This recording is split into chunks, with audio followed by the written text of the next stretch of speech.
Assalomu alaykum aziz kuzatuvchilar. Bugun biz O'zbekiston tarixida o'chmas iz qoldirgan nafaqat bir davlatning asoschisi, balki butun bir xalqning taqdirini o'zgartirgan inson, birinchi prezidentimiz Islom Abdug'aniyevich Karimov haqida so'z yuritamiz.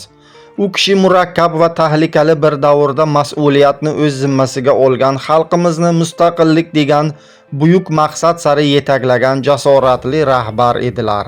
Tasavvur qiling, 1990-yillarning boshi Sovet ittifoqi parchalanayotgan, iqtisodiy inqiroz va ijtimoiy notinchliklar avj olgan bir payt.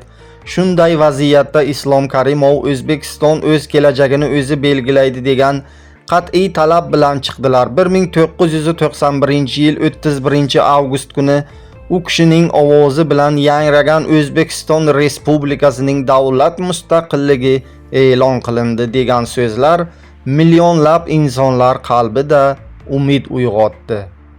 Qo'shni davlatlarda urushlar ketayotgan bir paytda yurtimizda tinchlik va barqarorlikni saqlab qolish Islom Karimovning eng katta xizmatlaridan biri sifatida tarixga kirdi.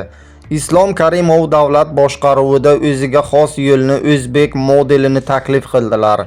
Islohot uchun emas, inson uchun degan tamoyil uning faoliyatining o'ziga edi.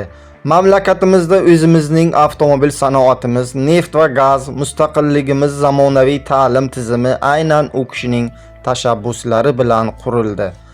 U kishi har doim yoshlarga murojaat qilib aytar ekanlar: sizlarning ko'zlaringizda g'ayratni, ertangi kunga ishonchni ko'raman. Hech qachon bo'sh kelmang aziz farzandlarim. Marra bizniki deya butun bir avlodni ruhlantira oldilar. Islom Karimov qattiqqo'l ammo adolatli rahbar edilar. U kishi milliy g'urur va o'zlikni anglash masalasini hamma narsadan ustun qo'ydilar. Amir Temur, Alisher Navoiy kabi buyuk ajdodlarimizning nomlari tiklanishi, muqaddas qadamjolarning obod etilishi, bularning barchasi u kishining ma'naviyatga bo'lgan yuksak ehtirom natijasidir. Vaqt o'tadi, avlodlar almashadi, lekin O'zbekiston mustaqilligi uchun tamal toshini qo'ygan insonning nomi xalq xotirasida abadiy qoladi. Islom Karimov bizga erkinlik nafasini sovg'a qilgan, mustaqil davlat qurish mumkinligini amalda isbotlagan tarixiy shaxsdir.